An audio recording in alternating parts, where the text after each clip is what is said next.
Hello, guys, and welcome to this week's edition of Property Secrets. Really excited today because today's a really great session and giving a lot of knowledge today of how you can really do well in property through this strategy, which is called Buy, Refurbish, Refinance. Which many other people in property may talk about in different capacities, but that is a fairly well-known term, and a lot of property investors use this strategy and do very well out of it. And if you do it in the right way, if you know what you're doing, then it can be very lucrative and amazingly rewarding, provided you do it the right way. So that's what we always say on this channel, is to ensure that you have the right training or have a coach that can guide you through if you do have limited experience. And that's just a word of warning. So again, we're here with my fantastic co-host Ullah, who, as we know, is very experienced in property and has a really big portfolio, done really sort of amazing things, and is here today to share his knowledge and to help you guys to see, to realize your potential, see what you can do with property, because it could be life-changing. The income that you could make, or how you could change yours and your family's future. So, hi Faz, how are you? Hello there, Tony. I'm fantastic. Very well, thank you very much. How are you? Yeah, I'm good. Yeah, it's been a good, exciting week. What have you been up to? Any exciting stories you can share with us? Oh, I'm just in the middle of a refurbishment. Actually, I'm just transferring a shower room into it was a bathroom. Now it's becoming a shower room. Wow. Okay. I'm doing a conversion in my own home. Right. Okay. Yeah. I mean, refurbishment is always great because it always, more than 9 times out of 10, it will enhance the value of the property, right? So it's always a worthwhile looking into and seeing how you can always enhance the value of your property.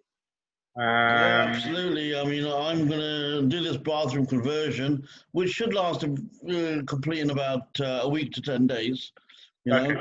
And then I'm going to put an application in for planning to convert the loft into 2 rooms. Oh, perfect. Oh, even more enhancements, eh? Yes, my house is currently a 4-bedroom detached house with front and back garden with a drive-through. Right. And all I'm looking to do is convert the lofts into 2 rooms, get planning permission, and enhance its value. I bought it for around it was $285, the purchase price, but I managed to, after I put the deposit in, etc. I managed to get the property. The outstanding mortgage is $250. It's now worth $625, and once I've done the loft conversion, I think I'm going to add another $150 to it. Yeah. Wow. In a good market, so it'll begin to really pick up. Yeah, and yeah, we should definitely see in the coming few months, things sort of picking up. Obviously, at the moment, it may be a bit stagnant at the moment, especially here in London. But we always know that London's a great market, so we can't. If there's a minor blip, it always picks back up, and that's what we've seen time and time again after every recession. 2008, 2009, we had a minor blip, but things came back really quickly, which is always good. In London, in the south. So, shall we? Let's get going with our agenda today. Now, the first question that we have today, Faz, which I hope you can give us the answer to, is simply what is buy refurbish refinance, and how does it basically work? Okay, well, buy below market value. So the B stands for buy below market value. You buy the property with a discount, and the kind of region the discount we're talking about is somewhere in the region of 20 to 30%, and anything above 30% is like a big bonus, you know. And so we buy below market value. We then refurb the property because we buy it in poor condition, and we refurb it by replacing the kitchen, the bathroom, the flooring, etc., and decorating throughout, you know. So we do all that, and then what we do is refinance the property. We pull all our money back out, and then we rent it. Yeah, so that's called a B. B stands for buy, R stands for refurb, next R stands for refinance, and the third R stands for rent. So 3 R's, B, R, R, R. That's what it all stands for. And in how does it actually work? Well, you know, I'll give you an example of a property that I purchased. This is a 3-bedroom house in South Wales, in the valleys. Right. You know? I bought this house for £50,000. Okay, it was in poor condition, you know, but I knew that in good condition, that the properties in that area or in that road were selling or on the market for around £75,000. You know. Yeah. So all I did was calculate the took 25% off £75,000. Yeah, that gave me an outstanding mortgage of £56,250. Yeah, so therefore, if I'm buying the property for £50,000, yeah, the difference between 50,000 and 56,250 is £6,250. Yeah, that's how much money that is left in the pot for me to play with, basically. right. So now I calculate the refurb cost. How much is refurb actually going to cost me? Yeah.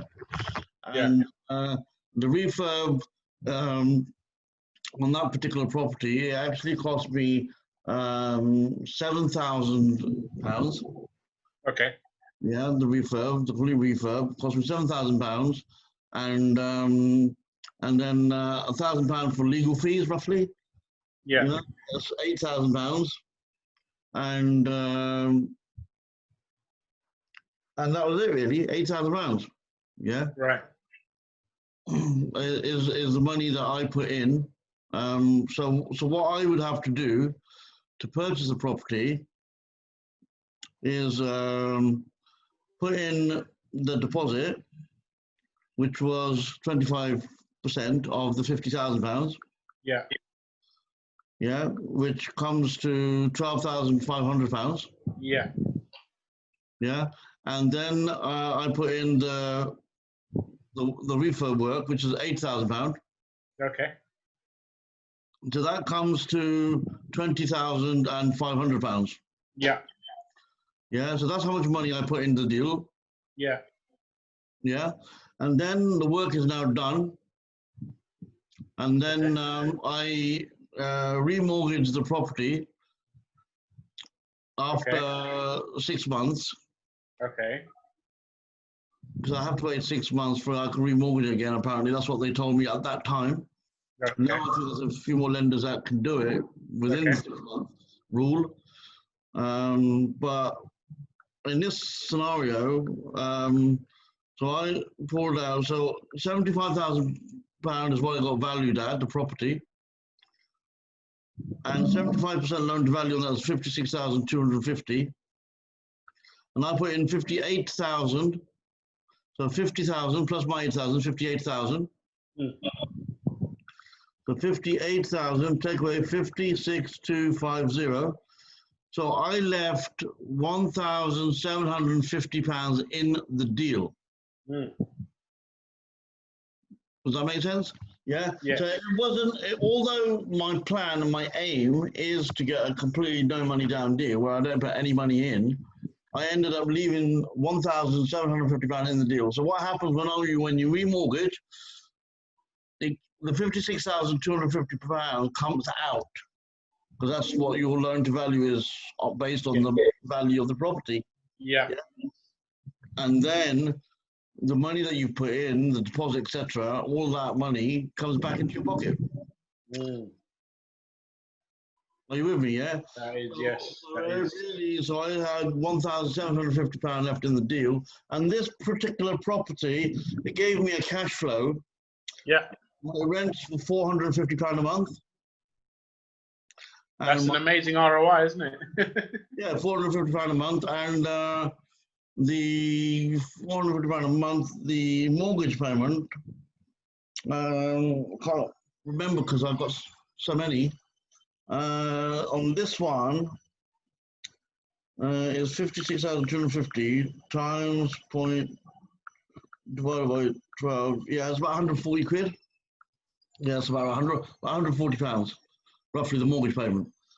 So 450 take away 140 is 310. Take away, I pay 10% to the management agent. That's for 45 pounds. Yeah.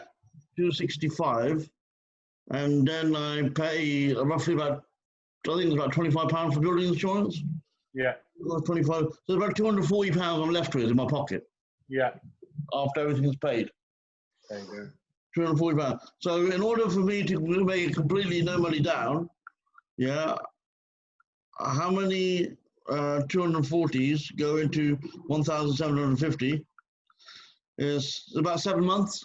I'll get 7 months of renting the property. I completely no money down. So I've got property now, which is it's costing me no money. I've got an asset. It's below market value, so they've got. We know it's worth 75. You know, so so I've got roughly about £20,000 equity already in the deal on day one. Yeah. I've got an asset which goes up in value.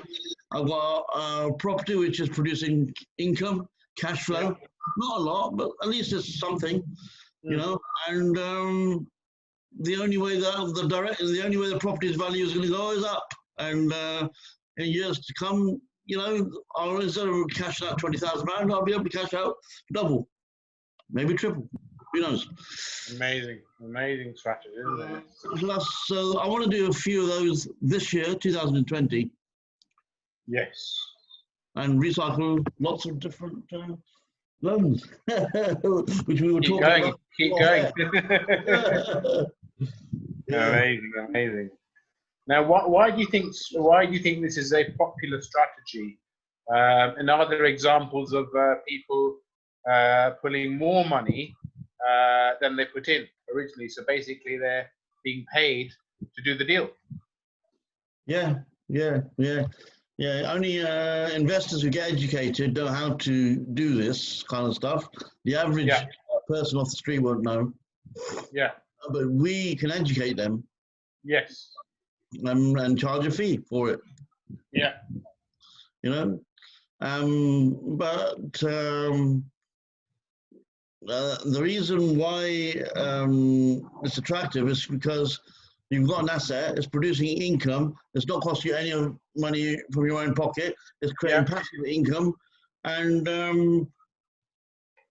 you know, you get someone else to manage it for you and put the tenants in, and then that's it, your job's done and you've got an asset which is producing income.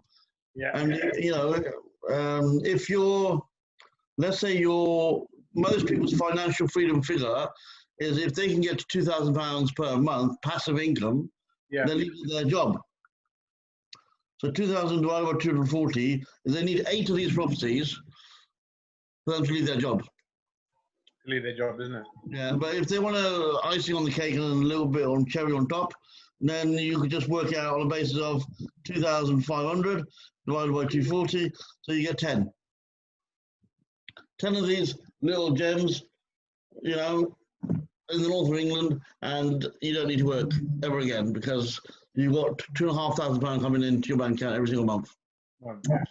That's only on a single buy to let, but of course you can do HMO, which is a little bit more work and a bit more intensive, but you know that's a separate strategy, which is also you can do no money down based on commercial valuation, which I think is a conversation for another time. 100%. Well, I think we did discuss, didn't we, the rent-to-rent strategy and the HMO strategy before. So if anyone who's watching who hasn't seen it yet, you know, you can have you can go back onto the channel, and that will be there.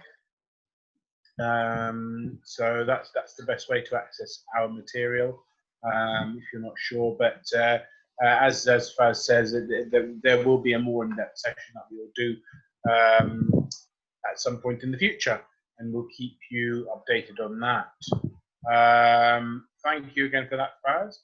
So you sort of briefly talked about geographical areas where this strategy worked. Give us a bit of information on where it works better geographically, and the pros and cons of, for example, the north versus the south. It works. It works. Anywhere north of Birmingham would work. I would think. You know, just make sure that your values are around anywhere between £80,000 to £100,000. Yeah. And your purchase prices are 25% of whatever the value is. You know. Sure. You know, I mean.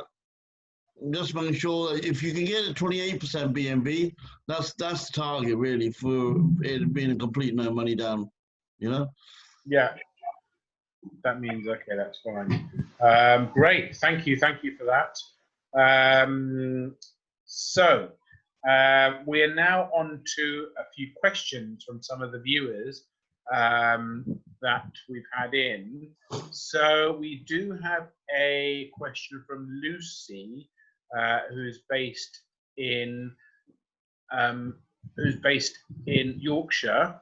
Now she asks, how can you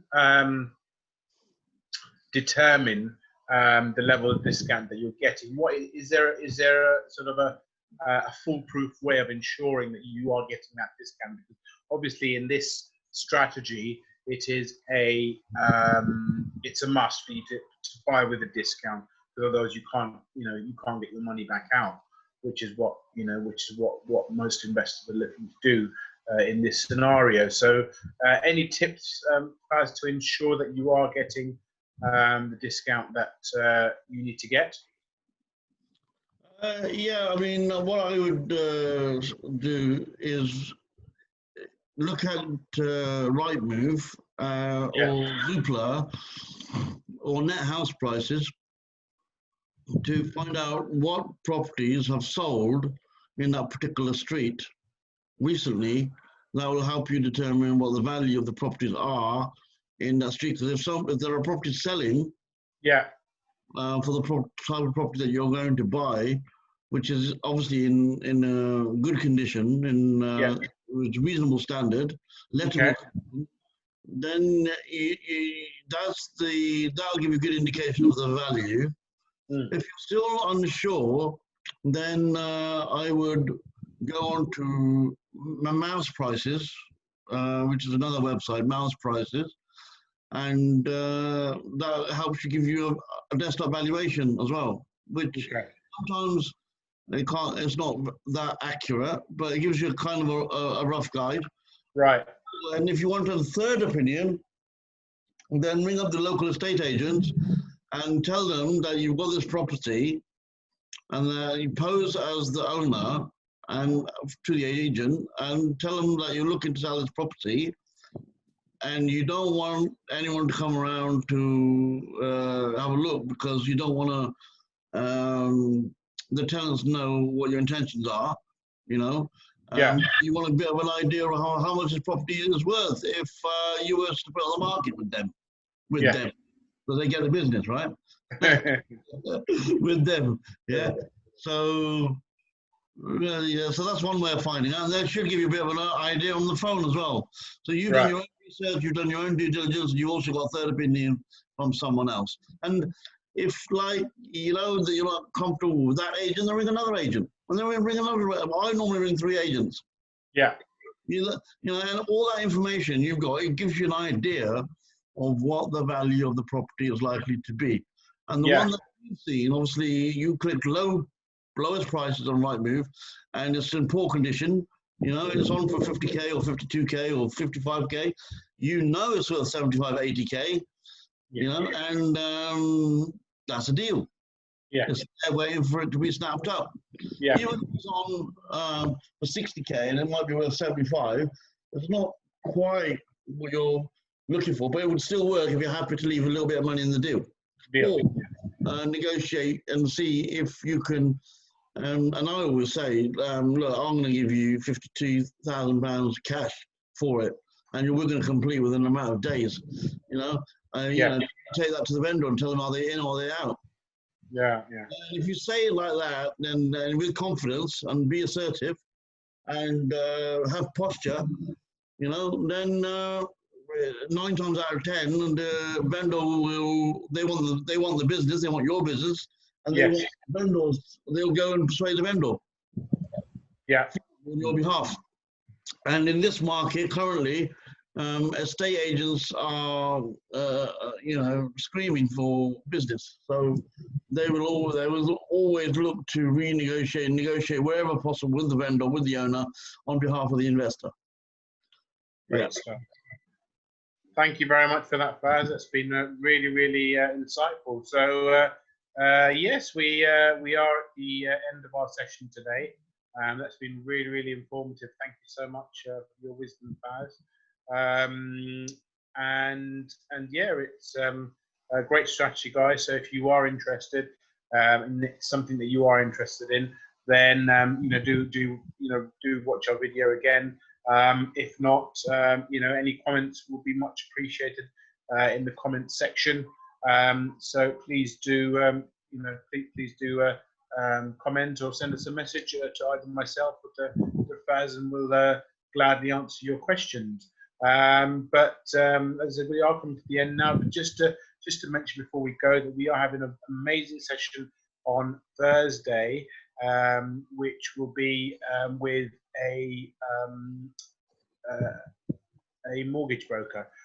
She specialises in bridging finance.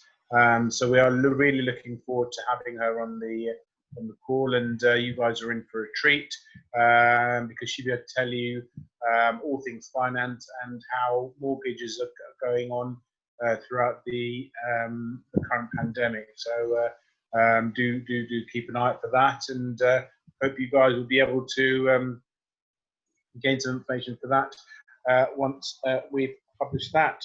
So thanks again, Faz, and thanks for your insightful knowledge and experience. And we look forward to seeing you on the next session. Thank you, Faz. Yes, thanks very much, Tony. All the best. Thank you. Bye-bye. How was that?